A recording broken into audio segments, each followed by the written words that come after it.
ಸಭೆಯಲ್ಲಿಯೂ ಕ್ರಿಸ್ತ ಯೇಸುವಿನಲ್ಲಿಯೂ ತಲತಲಾಂತರಕ್ಕೂ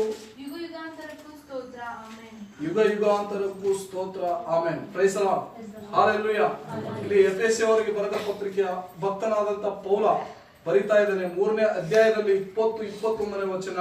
ಅಲ್ಲಿ ಇರ್ತಕ್ಕಂಥ ದೇವಜನರಿಗೆ ಎಫೆಸ ಸಭೆಯಲ್ಲಿ ಹೀಗೆ ಇಲ್ಲಿ ಒಂದು ಸಭೆ ಇದೆ, ಅದೇ ತರ ಎಫೆಸ ಪಟ್ಟಣದಲ್ಲಿ ಇರತಕ್ಕಂಥ ಒಂದು ಸಭೆಗೆ ಭಕ್ತನಾದಂತ ಪೌಲನು ಬರಿತಾ ಇದ್ದಾನೆ. ಏನಂತ ಬರಿತಾ ಇದ್ದಾನೆ? ನಮ್ಮಲ್ಲಿ ಕಾರ್ಯ ಸಾಧಿಸುವ ತನ್ನ ಶಕ್ತಿಯ ಪ್ರಕಾರ, ಪ್ರೈಸ್ ದಿ ಲಾರ್ಡ್, ನಾವು ಬೇಡುವುದಕ್ಕಿಂತಲೂ ಯೋಚಿಸುವುದಕ್ಕಿಂತಲೂ ಅತ್ಯಧಿಕವಾಗಿ ಮಾಡಲು ಶಕ್ತನಾದ ದೇವರಿಗೆ ಅಂತ ಬರೀತಾ ಇದ್ದಾರೆ. Praise the lord.